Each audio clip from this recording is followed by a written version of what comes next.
My wife wanted to be the surrogate for her rich boss. I warned her not do it, but she did it anyways, saying, "It's my body, my choice." Now she and her family is begging me. But I am clear, not my baby, not my problem. Let me tell you how my entire world got flipped like a goddamn pancake on a Tuesday night in October. My name's Grant Walker, and up until that moment, I thought I had a pretty decent handle on my life. Sure, the mortgage was kicking my ass. The kids were driving me nuts with their constant need for new sneakers that cost more than my first car. And my job at the accounting firm wasn't exactly setting my soul on fire. But hey, that's middle-class America for you, right? We're all just treading water, hoping we don't drown before retirement. I was sprawled on our beat-up leather couch, the one we'd bought from a garage sale 3 years ago because we couldn't afford the fancy sectional Melissa had been eyeing at Pottery Barn, flipping through Netflix like it was my part-time job. You know how it is. Scroll for 20 minutes, watch nothing, repeat until bedtime. The kids were finally asleep after what felt like a 3-hour negotiation about why they couldn't have ice cream for dinner. And for once, the house was quiet enough that I could actually hear myself think. Melissa walked into the living room with that weird smile she gets when she's about to tell me she bought something expensive without asking. You married folks know the look. It's somewhere between, "Please don't be mad and I'm about to ruin your day."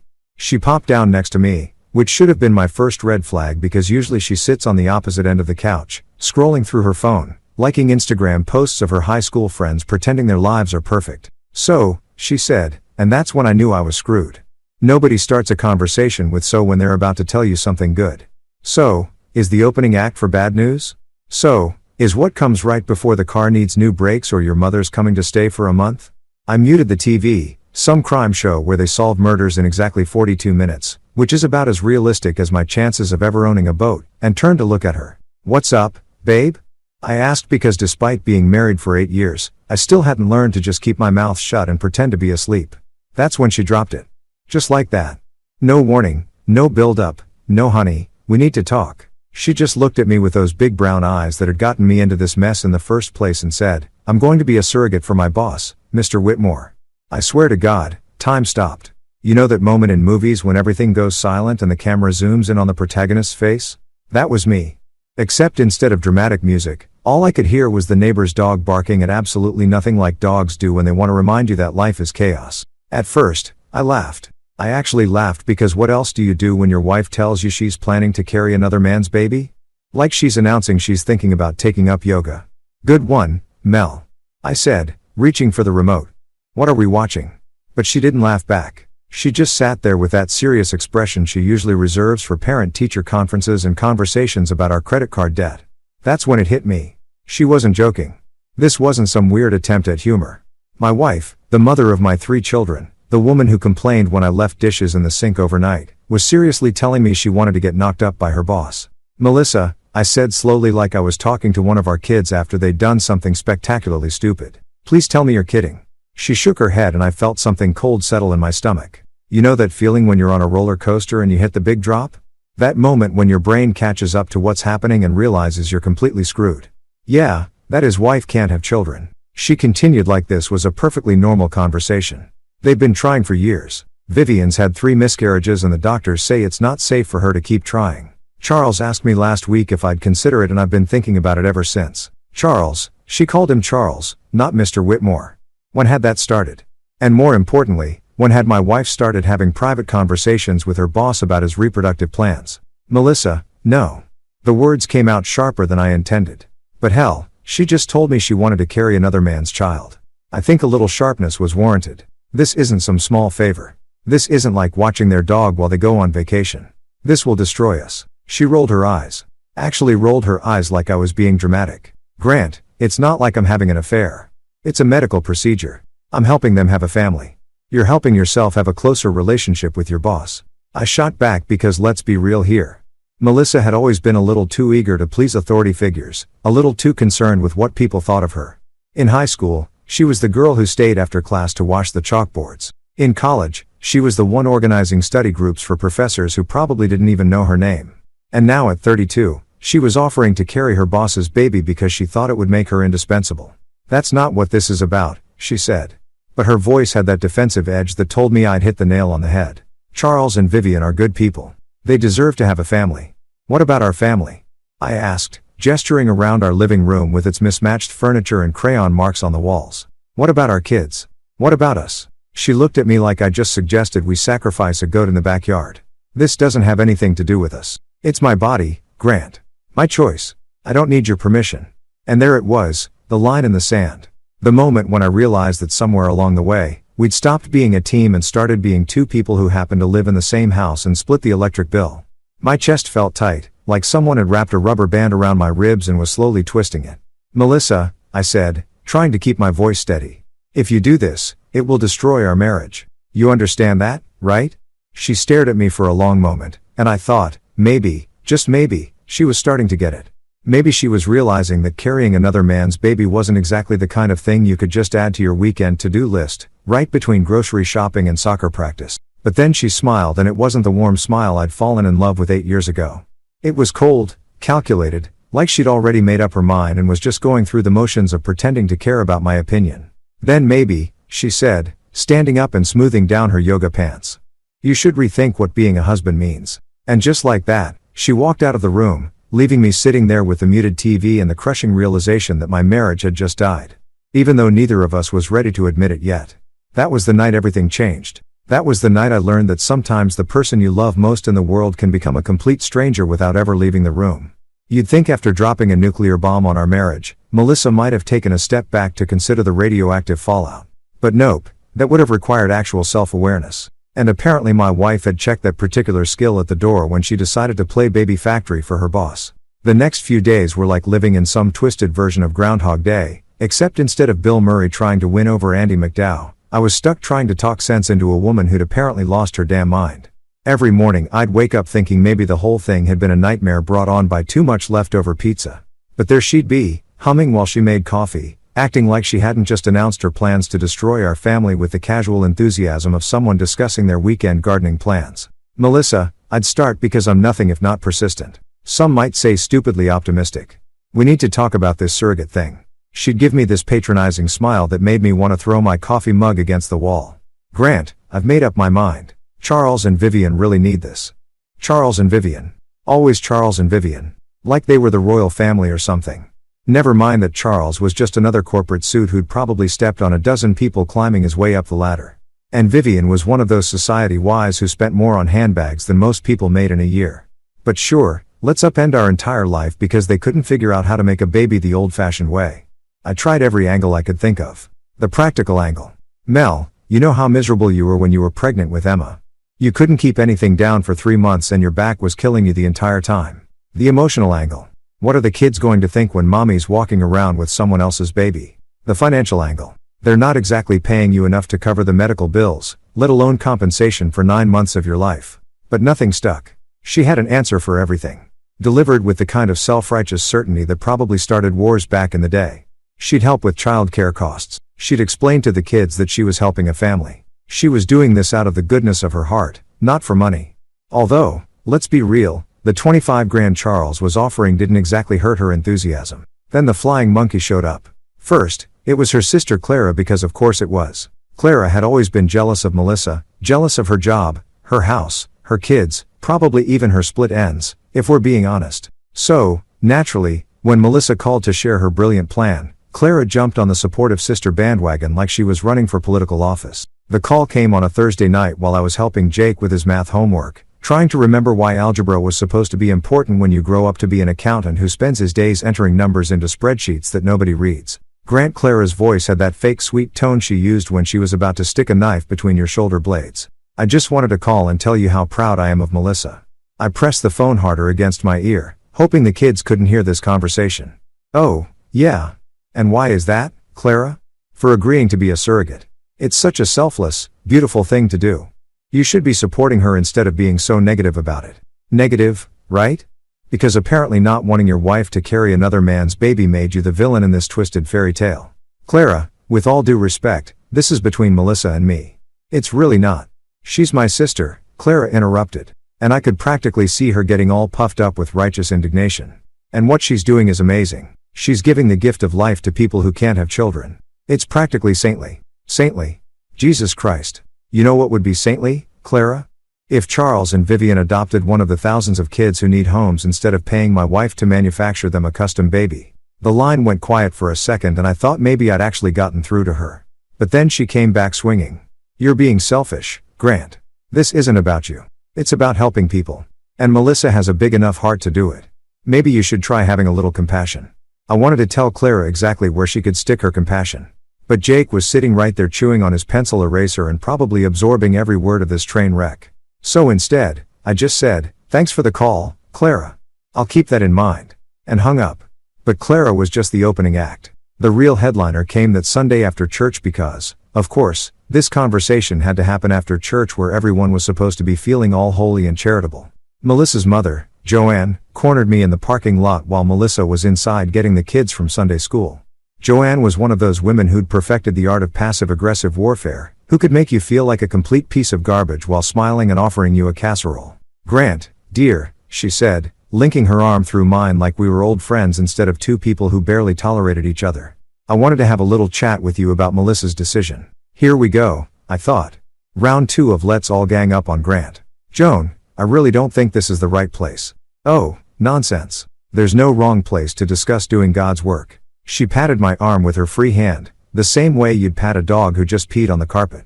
What Melissa is doing is truly noble. She's bringing life into the world for people who can't do it themselves. You should be proud of her, not trying to hold her back. Noble.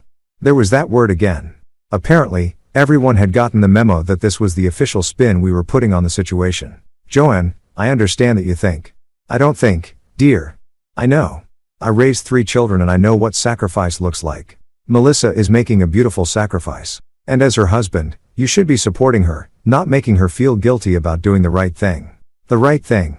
The right thing would have been talking to me before she agreed to anything. The right thing would have been considering how this would affect our kids, our marriage, our entire life. But apparently I was the only one who seemed to think any of that mattered. Has it occurred to anyone? I said, trying to keep my voice low, even though I wanted to shout. That maybe Melissa should have discussed this with her husband before agreeing to carry another man's baby. Joanne's smile never wavered, but her grip on my arm tightened. Marriage is about supporting each other's dreams, Grant. Not holding each other back out of selfishness. Selfishness, right? Because not wanting your family to be turned into a circus sideshow was selfish. Because thinking your wife should prioritize her actual family over her boss's wishes was selfish. That night after the kids were in bed and Melissa was upstairs taking one of her endless baths, I sat her down at the kitchen table, the same table where we'd eaten thousands of meals, where we'd helped the kids with homework, where we'd planned vacations we couldn't afford, and dreamed about a future that was apparently never going to happen. Melissa, I said, looking directly into her eyes, hoping she could see how serious I was. I need you to really hear me. If you go through with this surrogate thing, our marriage is over. She stared at me for a long moment, and for just a second, I thought I saw a flicker of uncertainty in her expression. Maybe she was finally starting to understand what was at stake here. Maybe she was realizing that some decisions can't be undone, that some choices change everything. But then her face hardened and she crossed her arms over her chest like she was building a wall between us. Then maybe, she said, her voice cold enough to freeze hell over. You should rethink what being a husband means. And there it was again. The same line she'd used a few nights ago, delivered with the same icy certainty. Like I was the problem, like I was the one being unreasonable. That was her ultimatum. Delivered with all the warmth of a tax audit. Shape up or ship out. Support her insane plan or get out of her way. Looking back now, I realized that was the moment our marriage officially flatlined. Everything that happened after that was just the long slow process of pulling the plug. 3 months. 3 goddamn months of walking on eggshells, sleeping in the same bed as someone who'd essentially become a stranger, and pretending everything was normal while my wife went through the motions of getting artificially inseminated with another man's sperm. Yeah, you read that right. Artificially inseminated because apparently even when you're destroying your marriage, there are still medical procedures to follow. During those 3 months, I kept hoping she'd come to her senses. Maybe she'd wake up one morning and realize that carrying her boss's baby wasn't exactly the career move she thought it was. Maybe she'd look at our kids. Jake with his gap-toed grin. Emma with her stubborn cooic. And little Sophie who still crawled into our bed during thunderstorms. And remember that she already had a family worth protecting. But hope, as it turns out, is just disappointment wearing a fancy outfit. The morning everything became real started like any other Tuesday in suburban hell. I was downstairs making coffee in our ancient Mr. Coffee machine that made sounds like a dying walrus, but somehow still managed to brew a decent cup when I heard Melissa's footsteps on the stairs. Not her usual rushed morning stomp. She was late for everything, always had been, but slow, deliberate steps like she was walking to her own execution or mine. She appeared in the kitchen doorway wearing that ratty pink bathrobe she'd had since college, the one with the coffee stain on the front that no amount of bleach could remove. Her hair was pulled back in one of those messy buns that women somehow make look effortless but probably takes 20 minutes to achieve, and she was holding something in her hand. A pregnancy test, because of course she was. "Grant," she said. And her voice had this weird mix of excitement and terror that I'd heard twice before when she told me she was pregnant with Jake and again with Emma. But this time hearing it made my stomach drop through the floor and probably into our neighbor's basement. I set down my coffee mug, the one Emma had made me in art class with "World's Okayest Dad" painted in crooked letters, and turned to face her fully.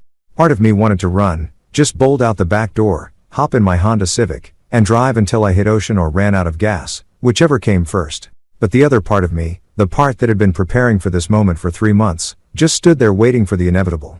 "It worked," she said, holding up the pregnancy test like it was a winning lottery ticket instead of the death certificate for our marriage. "I'm pregnant." And there it was. The moment when theoretical became real, when stupid became irreversible, when my wife officially became pregnant with her boss's baby. She was standing there with this triumphant smile on her face like she just won the Nobel Prize for outstanding achievement in ruining your family. And all I could think was how completely and utterly screwed we were. I didn't yell. I didn't throw anything. I didn't grab her by the shoulders and shake her until she came to her senses. I just looked at her. Really looked at her and said the only thing that made sense anymore. "Okay. That's it. Just okay." One word for letters. The period at the end of the sentence that had been our marriage. She blinked at me, clearly expecting some kind of bigger reaction. Maybe she thought I'd suddenly see the light and realize what a beautiful, generous thing she was doing. Maybe she thought I'd break down and beg her to reconsider. Or maybe she thought I'd lose my completely and give her the dramatic confrontation she could use to justify everything she'd done. But I didn't give her any of that. I just picked up my coffee, took a sip, and said it again. "Okay, that's it?" she asked. And now there was confusion creeping into her voice. "That's all you have to say?" I shrugged, which I know sounds callous, but what else was there to do? We'd already had every conversation worth having about this topic. I'd already told her exactly what would happen if she went through with it. She'd already made it clear that my opinion didn't matter to her. So, yeah. Okay, pretty much covered it. "Melissa," I said, setting my mug down and turning toward the stairs. "You made your choice 3 months ago. Now, I'm making mine." I went upstairs, got dressed for work, and kissed each of my kids goodbye like it was any other morning. Jake was trying to eat his cereal while simultaneously playing some game on his tablet. Emma was having a meltdown because her favorite shirt was in the dirty laundry, and Sophie was sitting in her high chair painting her face with yogurt. Normal chaos. Beautiful. Normal chaos. That was about to get a whole lot more complicated. Melissa followed me to the front door, still in that damn bathrobe, still holding the pregnancy test like it was made of gold. "Grant, we need to talk about this," she said, and the desperation in her voice almost made me feel sorry for her. "Almost." "No," I said, grabbing my keys from the bowl by the door. The ceramic bowl Emma had made in 2nd grade that was supposed to look like a flower, but mostly looked like something you'd find at the bottom of a pond. "We really don't." And then I left. I drove to work, sat in my cubicle, and spent 8 hours entering numbers into spreadsheets while my marriage imploded in slow motion. Around lunchtime, I pulled out my phone and called James Holloway, a divorce attorney I'd gone to high school with. We played on the same baseball team junior year. He was a decent shortstop, terrible at math, and apparently great at destroying marriages for a living. "Jim," I said when he picked up, "it's Grant Walker. I need a lawyer." There was a pause and then he said, "Jesus, Grant, what did you do?" "It's not what I did," I said, looking around the office to make sure nobody was listening. "It's what my wife did. She's pregnant with her boss's baby." Another pause, longer this time. "Come again." "She's a surrogate for her boss and his wife. I told her not to do it. She did it anyway. Now I need to know what my options are." "Holy man. That's wow. Okay. Can you come in tomorrow morning? We need to talk about this in person." 2 days later, I had divorce papers drawn up.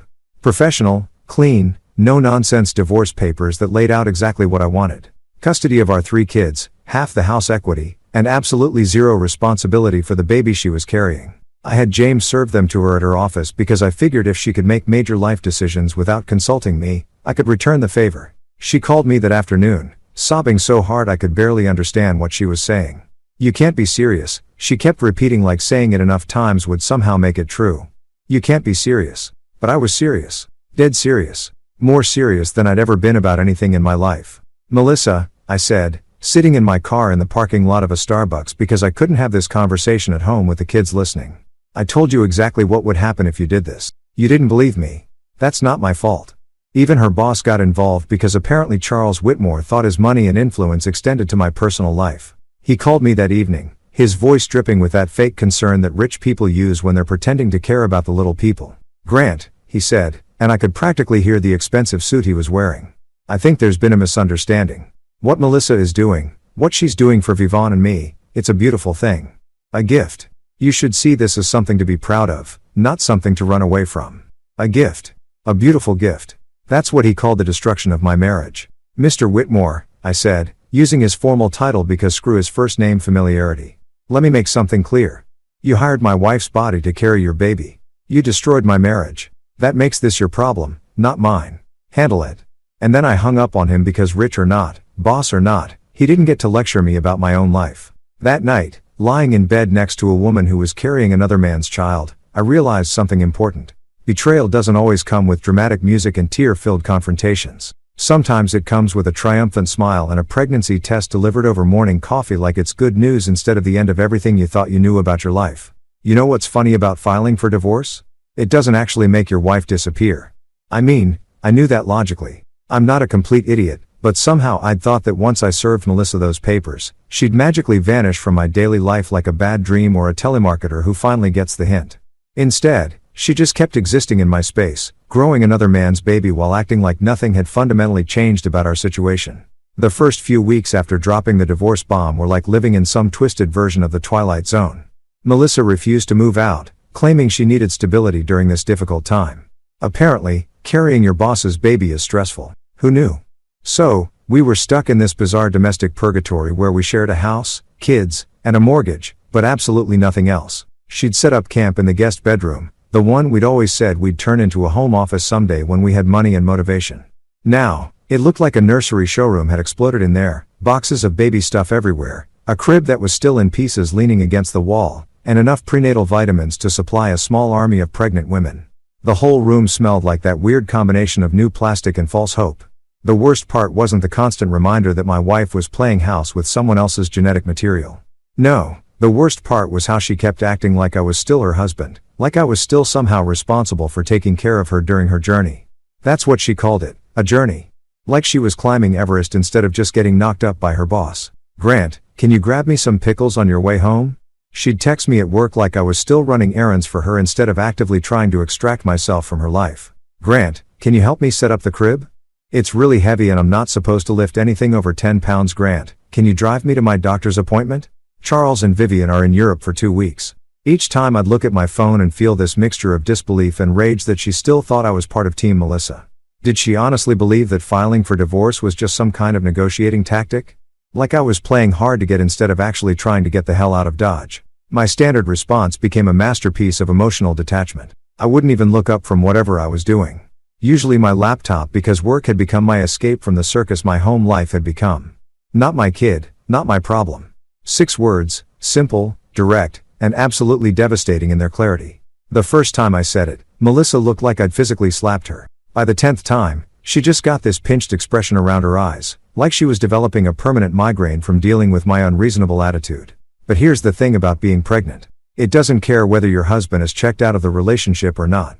Biology doesn't give a damn about your emotional state or your marital status. So, while I was busy practicing my emotional detachment, Melissa was dealing with all the fun stuff that comes with growing a human. Morning sickness that lasted all day, weird food cravings that sent her to the grocery store at midnight looking for pickles and ice cream, and the kind of exhaustion that made her fall asleep sitting up watching Netflix. And when things got really tough, when the glamorous reality of being a surrogate mother started to hit her, guess who she turned to for support? Not Charles and Vivian, who were busy living their fabulous rich people life. Not her sister, Clara, who was great at cheerleading from a distance, but mysteriously unavailable when actual help was needed. Not her mother, Joan, who'd suddenly developed a case of selective hearing whenever Melissa called, asking for assistance. Nope. She turned to me, the guy she'd basically told to go screw himself when he asked her not to carry another man's baby. The pattern was always the same. She'd start out trying to handle everything herself, putting on this brave face like she was some kind of pregnancy warrior who didn't need anybody. But then reality would set in, usually around 3 a.m. when the baby decided to practice kickboxing on her internal organs, and she'd come knocking on my bedroom door like a lost puppy looking for shelter. "Grant," she'd whisper, tapping softly on the door like she was afraid to wake me up, even though we both knew I wasn't sleeping. Who could sleep with all the drama happening under our roof? Grant, are you awake? I'd lie there in the dark staring at the ceiling, listening to her breathe on the other side of the door. Part of me, the part that had loved her for 8 years, the part that had held her hair back when she had food poisoning, the part that had stayed up all night when she was scared about Jake's ear infection, wanted to open that door and help her. But the bigger part, the part that was still pissed off about her complete disregard for our marriage, kept me glued to the mattress. Please, Grant, just once, can you help me? The baby's kicking so hard I can't sleep, and I'm scared something's wrong. That's when I'd roll over and deliver my favorite new phrase with all the warmth of a tax audit. Not my baby, not my problem. The silence that followed was always thick enough to cut with a knife. Sometimes she'd stand there for a few minutes, probably hoping I'd change my mind. Sometimes I'd hear her crying softly through the door, which should have broken my heart, but mostly just made me angry. She'd made her choice, and now she was learning that choices have consequences. Even our neighbors started to notice that something was off. Mr. Daniels, the retired guy next door who spent most of his time watering his lawn and judging everyone else's landscaping choices, cornered me one Saturday morning while I was taking out the trash. Grant, he said, glancing toward our house, where Melissa was visible through the kitchen window, moving slowly and looking about as miserable as a human being could look. Everything okay over there? Melissa looks exhausted. I followed his gaze and saw her struggling to reach something in the top cabinet. Her pregnant belly, making it impossible to get close enough to the counter. 6 months ago, I would have rushed inside to help her. Now, I just shrugged and kept walking toward the garbage cans. She made her bed. I told Mr. Daniels, let her lie in it. He gave me this look like I just announced I was joining a cult or starting a meth lab in my garage. But Grant, she's pregnant. Doesn't matter what happened between you two. She needs help. Then her boss can help her, I said, shoving the trash bag into the can with more force than necessary. He's the father, not me. Mr. Daniels shook his head like he couldn't believe what he was hearing. I don't know what happened between you two, but this isn't right, son. A man doesn't abandon his wife when she's carrying a child. A wife doesn't get pregnant by another man. I shot back because I was getting really tired of everyone acting like I was the villain in this story. Charles Whitmore wanted a baby. He got one. Now he can deal with everything that comes with it. But Charles and Vivian, it turned out, were about as useful as screen doors on a submarine when it came to the day-to-day reality of pregnancy. They showed up for the big moments, the ultrasound appointments where they could see their precious baby developing, the doctor visits where they could ask questions about genetic testing and due dates. They brought expensive gifts and talked about nursery themes and college funds.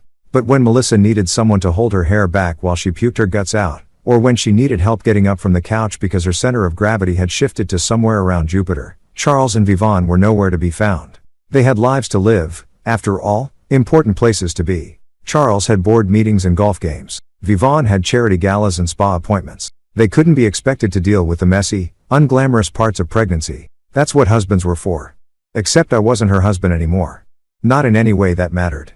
I was just the guy who happened to share a house with her while lawyers figured out how to divide up 8 years of marriage into neat little legal categories. I was the roommate who knew where she kept the good ice cream and which brand of prenatal vitamins didn't make her nauseous, but who had absolutely zero interest in using that knowledge to make her life easier. Because here's the thing nobody talks about when they're busy judging your choices. Sometimes love isn't enough. Sometimes respect matters more than affection. And sometimes preserving your own sanity is more important than being the bigger person. Melissa had chosen Charles and Vivon's needs over mine, their future over ours, their happiness over our family stability. Now she could live with the consequences of that choice. All by herself, just like she'd wanted. 9 months. That's how long it takes to grow a human being, destroy a marriage, and completely lose your damn mind. By the time Melissa hit her 3rd trimester, our house had turned into some kind of surreal performance art piece about dysfunction. She'd waddle around like a penguin wearing yoga pants, complaining about everything from her swollen ankles to the baby's habit of using her bladder as a soccer ball, while I perfected the art of being physically present but emotionally checked out. The whole situation was like watching a car accident in slow motion. You know it's going to end badly, but you can't look away because the human brain is wired for disaster porn. Every day brought some new drama, some fresh reminder that my wife was carrying another man's genetic legacy while I counted down the days until I could legally extract myself from this nightmare. The birth itself happened on a Tuesday in March because apparently even babies don't have the courtesy to arrive on convenient days. I was at work deep in the thrilling world of quarterly tax filings when my phone started buzzing like an angry hornet. The first call was from Melissa, which I let go to voicemail because I'd learned that answering her calls only led to requests for favors I had no intention of granting. The second call was also from Melissa. Then the third, fourth, and fifth. Finally, I picked up, figuring maybe the house was on fire or one of our actual kids needed something. "Grant," she gasped, and I could hear that particular brand of panic that meant things were happening fast. "It's time. The baby's coming." For a split second, just one stupid reflexive second, my brain went into husband mode. The same mode that had kicked in when she'd gone into labor with Jake, Emma, and Sophie.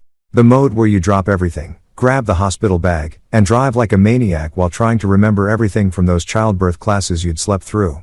But then reality crashed back in like a bucket of ice water. This wasn't my baby. This wasn't my emergency. This was Charles and Vivian's big moment, the culmination of their expensive fertility journey. The answer to all their rich people prayers. "Okay," I said. My voice as flat as roadkill. "So call Charles." I did, she sobbed. And now I could hear the real fear creeping in. "He's in a meeting.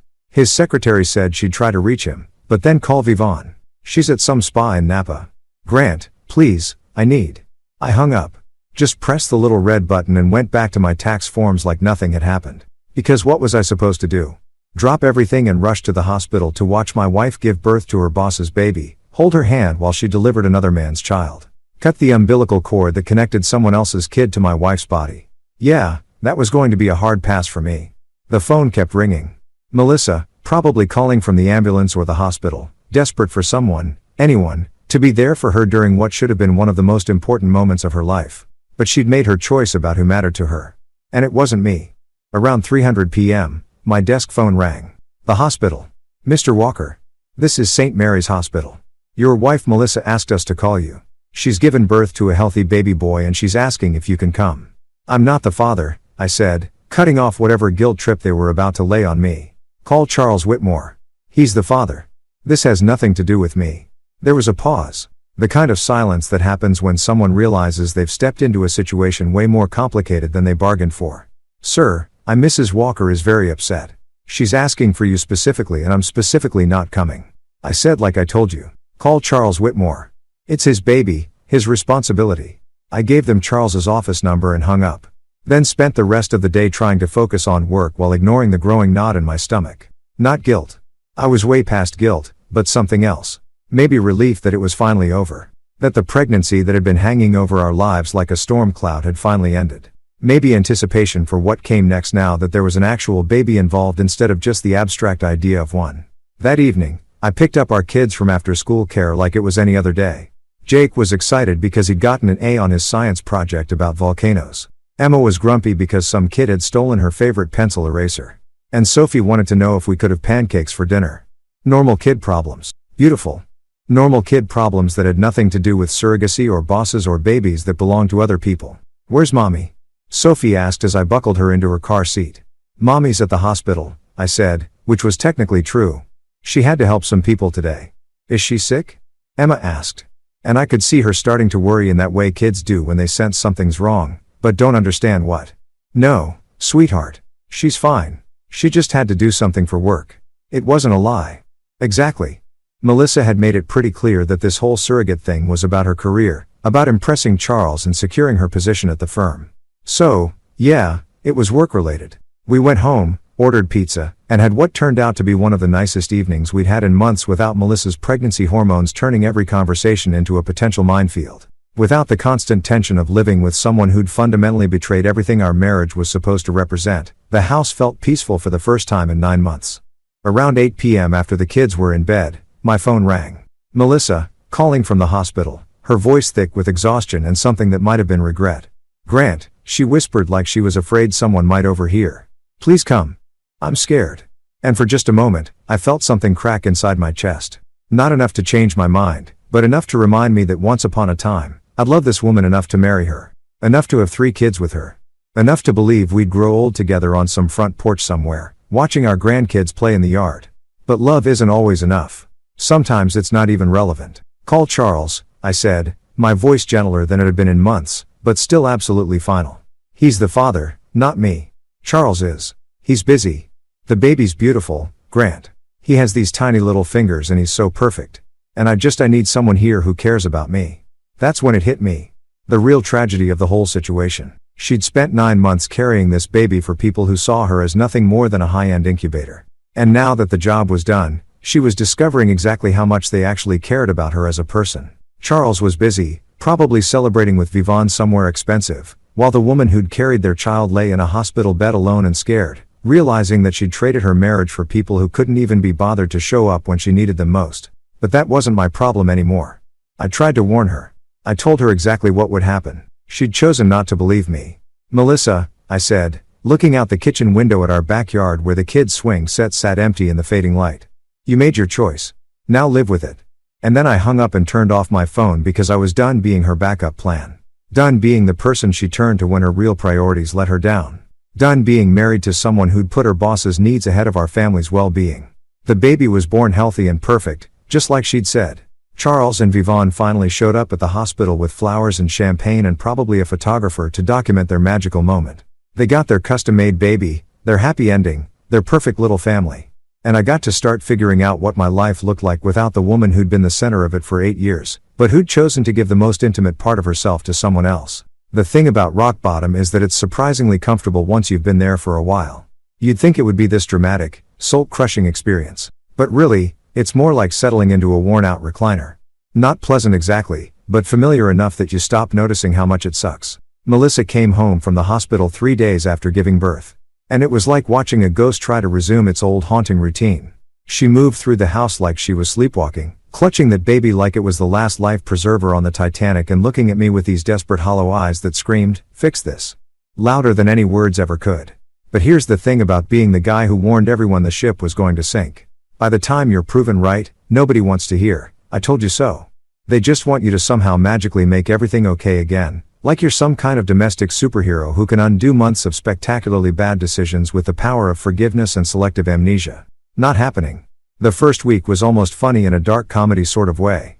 Melissa would shuffle around the house in her ratty bathrobe looking like an extra from a zombie movie while Charles and Vivon's beautiful gift screamed at all hours of the day and night.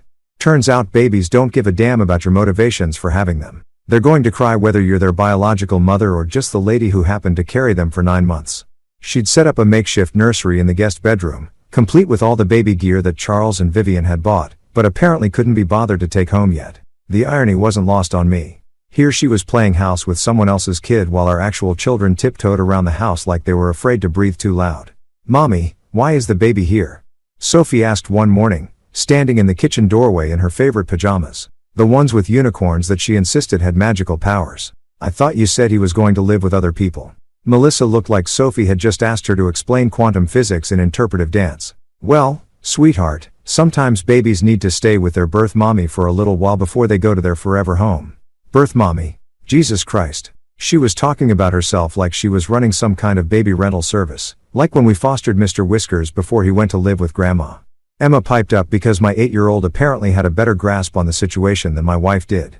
"Something like that," Melissa said, which was probably the most honest thing she'd said in months. But the comparison to our brief stint fostering Joanne's cat was more accurate than Melissa wanted to admit because just like with Mr. Whiskers, everyone expected me to help take care of something that wasn't mine and wasn't staying.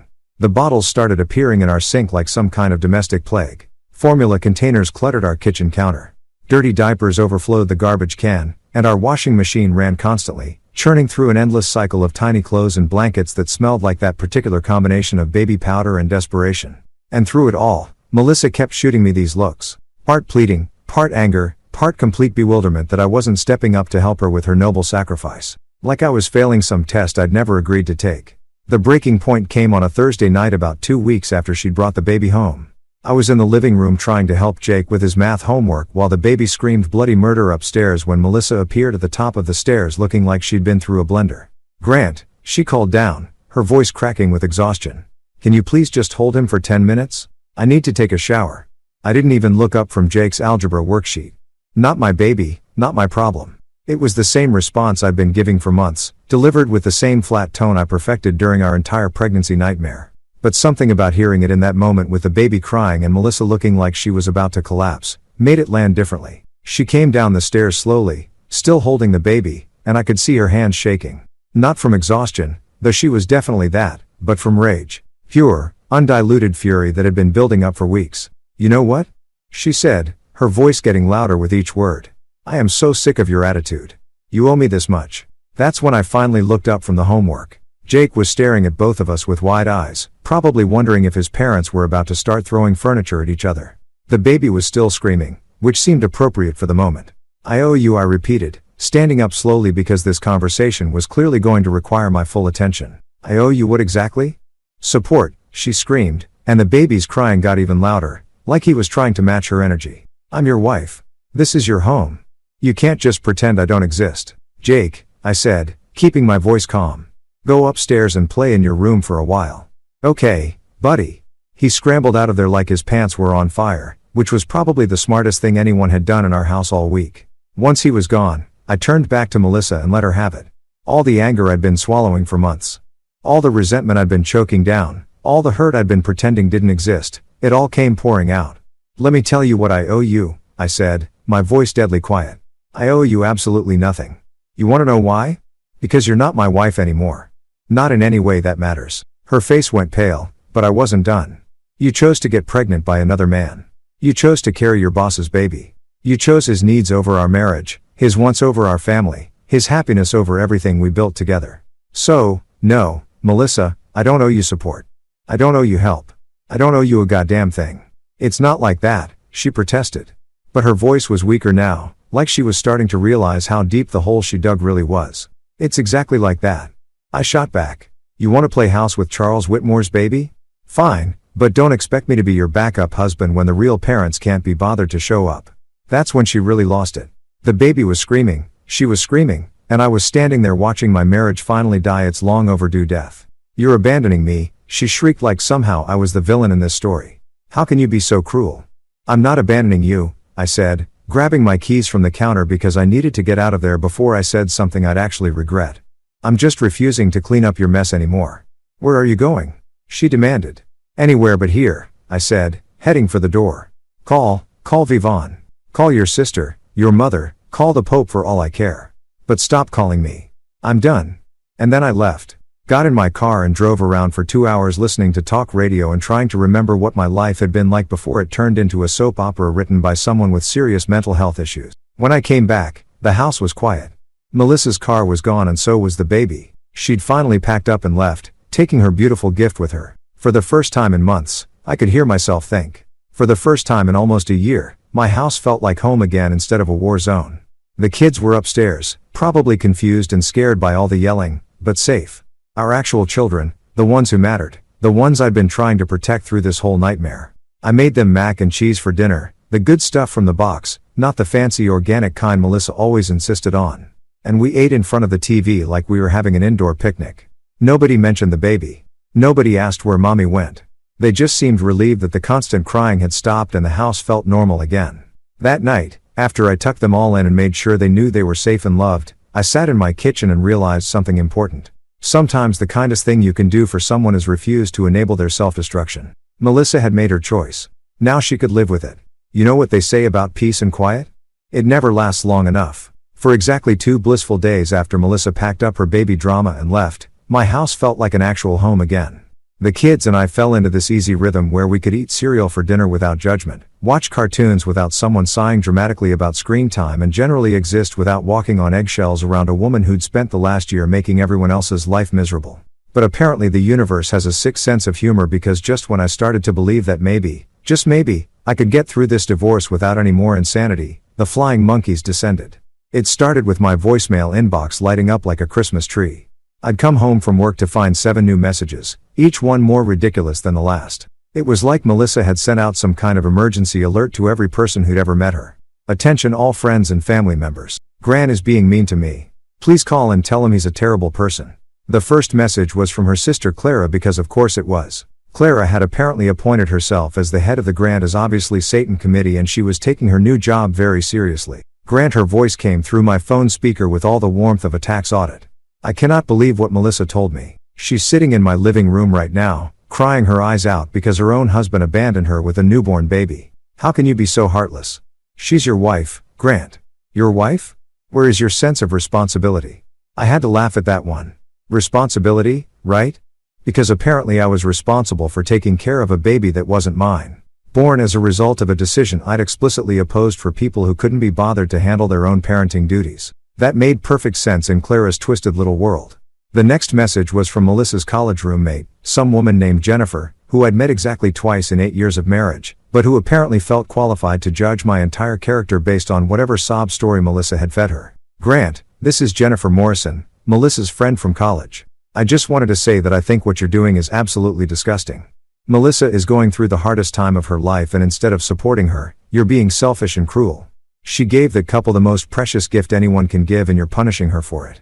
I hope you can live with yourself. The most precious gift. Jesus Christ. They were all reading from the same script. Like carrying your boss's baby was some kind of humanitarian effort instead of a spectacularly bad career move that destroyed a marriage. But the real masterpiece came from her mother, Joanne, who'd apparently been saving up her passive-aggressive energy for one devastating voicemail that lasted nearly 5 minutes. Grant, dear, she began, using that saccharine tone she always used when she was about to gut you with surgical precision. I just got off the phone with my daughter, and I have to say, I'm deeply disappointed in you.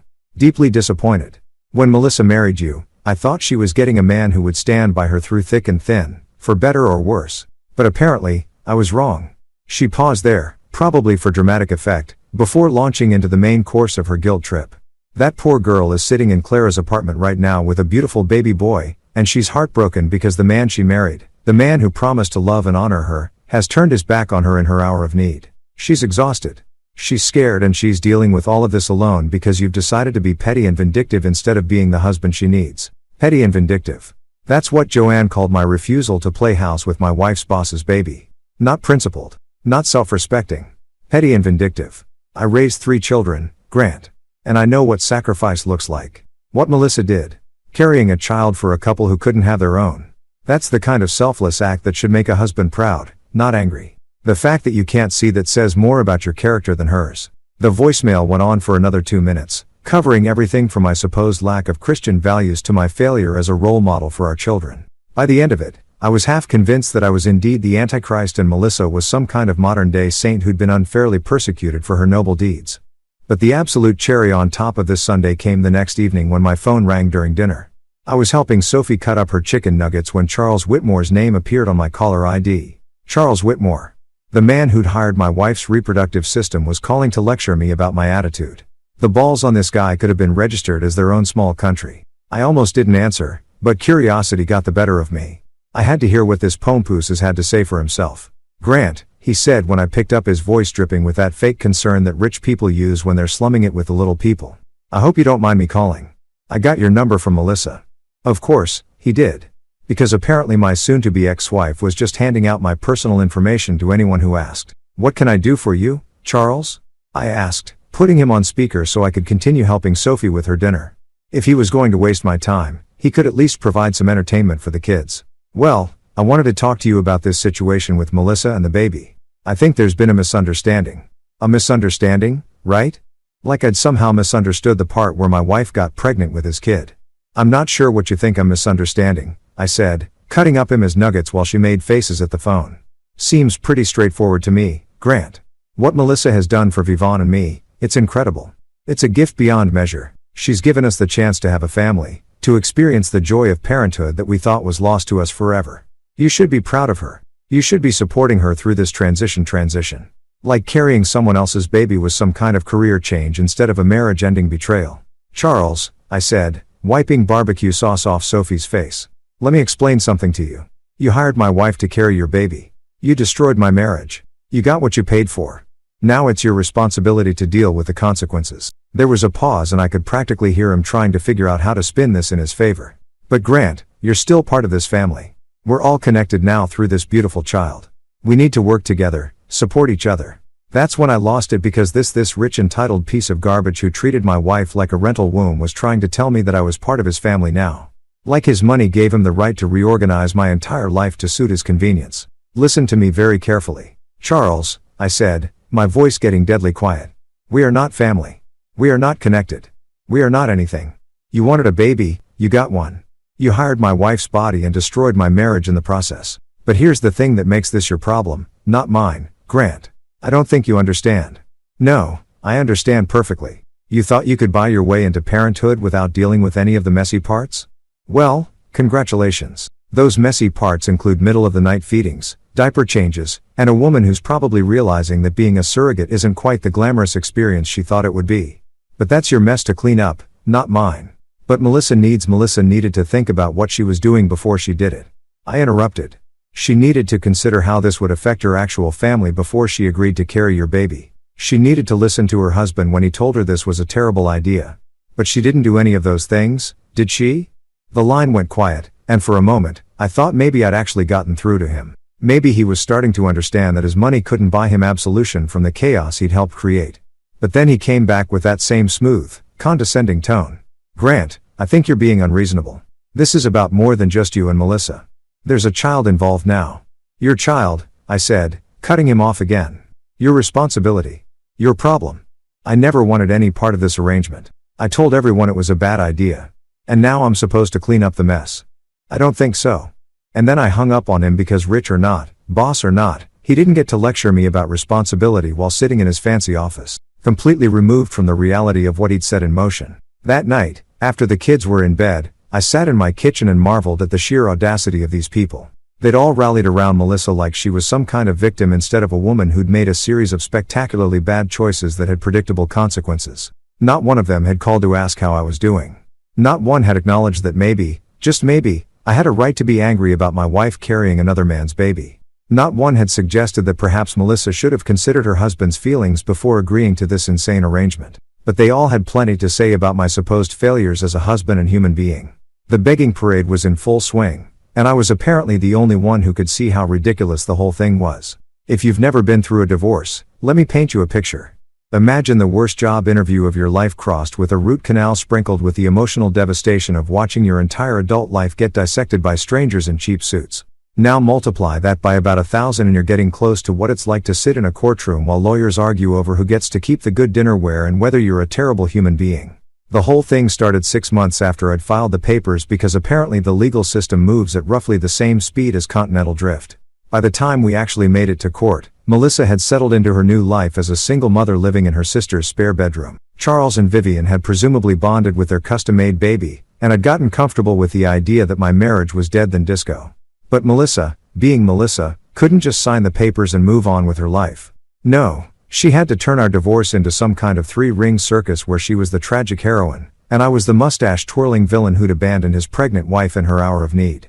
Her lawyer was this guy named Richard Steinberg, one of those slick operators who probably learned his trade watching reruns of LA Law, and figured out that righteous indignation pays better than actual legal knowledge. He had perfectly styled hair, a tan that definitely came from a bottle, and the kind of practiced sincerity that made you want to check your wallet after shaking his hand.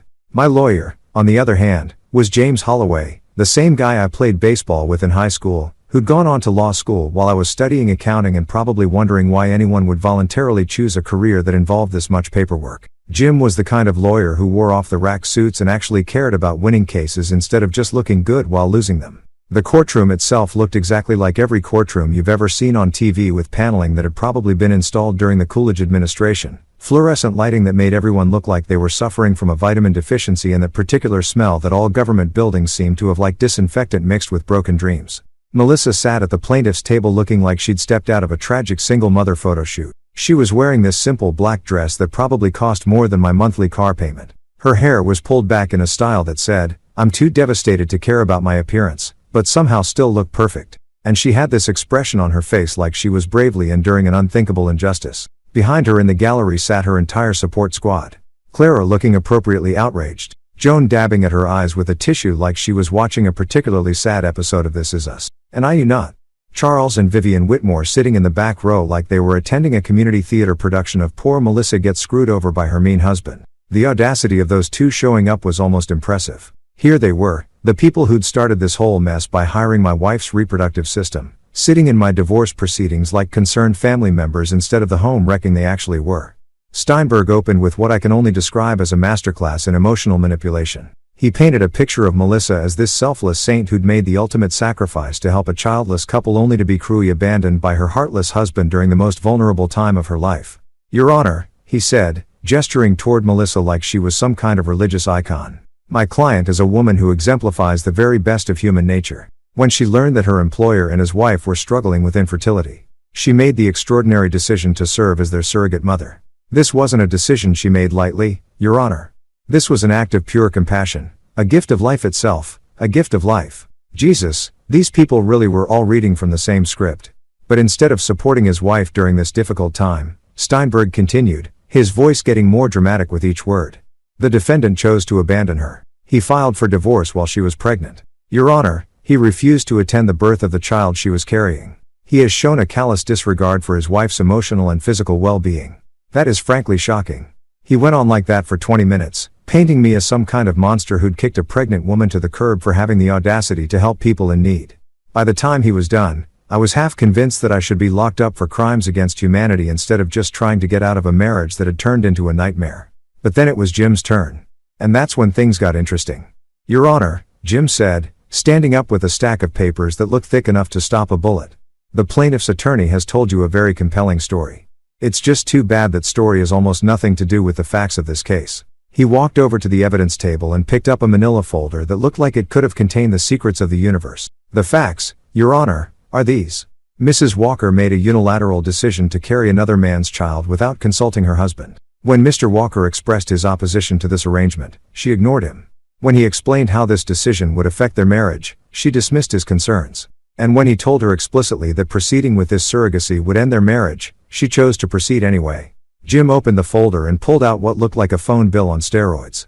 Your Honor, I'd like to submit into evidence a series of text messages between the plaintiff and her sister in which she admits that her husband was opposed to the surrogacy from the beginning. I'd also like to submit several email exchanges between the plaintiff and her employer, Mr. Whitmore, in which she discusses the surrogacy arrangement without ever mentioning her husband's objections. Steinberg jumped up like his chair was on fire. Objection, Your Honor. These communications are privileged. Over, the judge said, looking like he was already tired of this case, and it had barely started. Continue, Mr. Holloway. Jim smiled the way a shark smiles when it spots a wounded seal. Your Honor, these communications clearly show that Mrs. Walker was fully aware of her husband's position on this matter.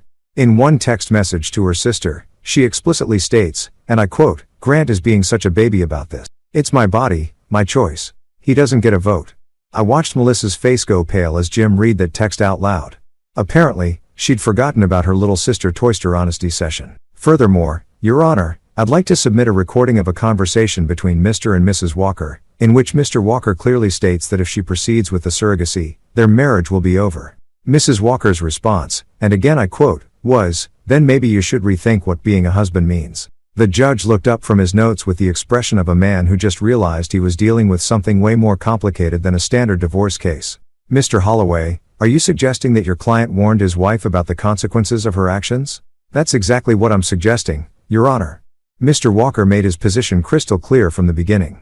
He told his wife that carrying another man's child would destroy their marriage. She chose to ignore that warning.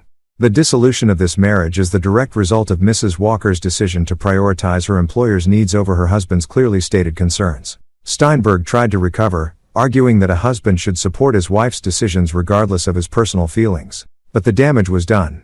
The texts, the emails, the recorded conversation, it all painted a picture of a woman who'd made a unilateral decision to destroy her marriage and was now shocked that her husband had actually followed through on his warnings. The best part was watching Charles and Vivon squirm in their seats as it became increasingly clear that their beautiful gift had come at the cost of someone else's family. They probably thought they were just hiring a surrogate, not destroying a marriage. But intent doesn't really matter when the results speak for themselves. By the time the proceedings wrapped up for the day, it was pretty clear which way the wind was blowing. Melissa looked like she'd been hit by a truck. Her legal dream team looked like they were already planning their exit strategy. And I felt something I hadn't felt in months. Hope. Hope that maybe, just maybe, the truth would actually matter in this circus. Hope that someone would finally acknowledge that I wasn't the villain in this story, just a guy who tried to protect his marriage and been ignored. Hope that when this was all over, I could finally move on with my life and stop being defined by my wife's spectacularly bad decisions. 2 weeks after the courtroom circus ended, I found myself sitting in the same uncomfortable wooden chair, but this time the atmosphere was completely different. Instead of the tense drama of competing narratives, there was just the cold, hard reality of legal consequences being handed down by a judge who looked like he'd rather be anywhere else on the planet. Judge Morrison was one of those old school guys who'd probably seen every sob story, every excuse, and every attempt at emotional manipulation that the legal system had to offer. He had gray hair, wire-rimmed glasses, and the expression of a man who'd stopped being surprised by human stupidity sometime around the Clinton administration. After reviewing all the evidence presented, he began, his voice carrying the weight of finality that only comes from years of making decisions that change people's lives forever. This court finds that the dissolution of this marriage was the direct result of unilateral decisions made by the plaintiff without regard for her spouse's clearly stated objections. I felt something loosen in my chest, something that had been wound tight for almost a year. This was it. This was the moment when someone in authority finally acknowledged that I wasn't the bad guy in this story. Furthermore, Judge Morrison continued, the court finds that the plaintiff's decision to prioritize her employment obligations over her marital responsibilities demonstrates a fundamental disregard for the stability required to maintain a healthy family environment. Melissa sat at her table looking like someone had just told her that Santa Claus wasn't real and the Easter Bunny was a fraud. Her perfectly composed, tragic mother facade was cracking around the edges, and I could see the panic starting to creep in as she realized that her sob story wasn't going to get her what she wanted. Therefore, this court awards primary physical custody of the minor children, Jacob Walker, Emma Walker, and Sophie Walker, to the defendant, Grant Walker. The plaintiff will be granted supervised visitation rights to be exercised at times and locations to be determined by the court-appointed mediator. Supervised visitation. That was the legal way of saying, we don't trust you to be alone with your own kids without someone watching to make sure you don't screw up their lives any worse than you already have. The gavel came down with a sound like a gunshot. And just like that, it was over. 9 months of pregnancy drama, 6 months of legal warfare, and years of marriage. All of it officially dead and buried in about 10 minutes of judicial pronouncement. Melissa broke down completely. Not the pretty, dignified crying you see in movies, but the ugly, desperate sobbing of someone who just realized that actions have consequences and lawyers can't always fix stupid decisions. Her sister Clara rushed forward to comfort her, shooting me a look that could have melted steel, like somehow I was responsible for the mess Melissa had made of her own life. I don't want to lose them, Melissa whispered through her tears loud enough for everyone in the courtroom to hear. It was probably meant to be one last appeal to my non-existent sympathy. One final attempt to make me the villain for enforcing the natural consequences of her choices. I stood up, straightened my tie, the good one I'd bought specifically for this occasion, and looked down at the woman who had once been my partner and everything. Then you should have thought about that before you decided to carry another man's baby, I said, my voice calm and steady. You should have thought about them when Charles asked you to be his surrogate. You should have thought about them when I told you this would destroy our family. But you didn't think about them, did you? You thought about yourself. Her crying got louder, more desperate. But I wasn't done. You want to keep seeing our kids? Then show up for them. Be the mother they deserve instead of the woman who traded their family stability for her boss's approval. Prove that they matter more to you than your career ambitions or your need to impress people who don't give a damn about you. I picked up my briefcase, the same one I'd carried to work every day for 8 years, back when I thought I was building a life with someone who shared my priorities, and headed for the door. But understand this, Melissa, I said, turning back for one last look at the mother of my children. I won't let you drag them into your mess. I won't let you use them as emotional support animals while you figure out how to live with the consequences of your choices. They deserve better than that. They deserve a parent who puts them first. Outside the courthouse, the September air felt crisp and clean, like the world had been washed by rain, even though the sky was perfectly clear. Jim walked beside me, probably savoring his victory, but smart enough not to gloat about it. You did the right thing, Grant, he said as we reached our cars. Those kids need stability, and Melissa's proven she's not capable of providing that right now. I nodded. But I wasn't thinking about being right or wrong. I was thinking about Jake, Emma, and Sophie waiting for me at home with a babysitter. Probably wondering why Daddy had to go to court again. And when things would finally get back to normal. For the first time in almost a year, I had an answer for them. Things were going to get back to normal starting right now. No more drama, no more chaos, no more wondering whether the woman who was supposed to be their mother would make another decision that would turn their world upside down. Just me and them building something stable and sane from the wreckage of what used to be our family.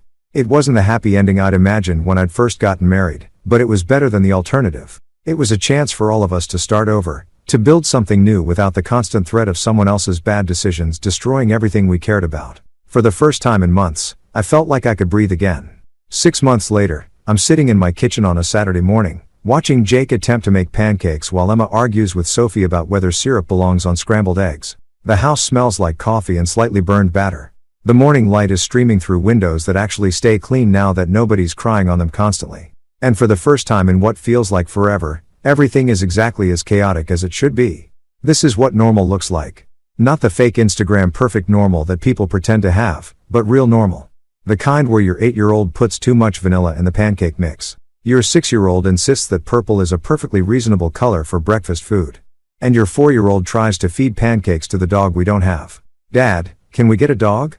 Sophie asks, Right on cue because apparently my kids have developed telepathic powers. Ask me again when you can remember to put your clothes in the hamper instead of on the floor. I tell her, which is parents speak for, not until you're 30 and living in your own house. The funny thing about divorce is that everyone expects you to be miserable. They expect you to be bitter, lonely, struggling to figure out how to braid your daughter's hair or explain why mommy doesn't live here anymore. And sure, there were some rough patches, like the night Emma asked if mommy stopped loving us, or when Jake's teacher called because he'd been acting out at school, but mostly it's been peaceful, quiet in a good way. Like when you finally turn off a TV that's been playing static in the background for so long you forgot it was even on. The kids have their routine now. School, homework, dinner that doesn't come with a side of drama.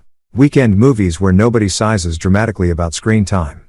Bedtime stories that don't get interrupted by phone calls from people wanting to discuss the moral implications of my abandonment of a woman who chose another man's baby over her own family.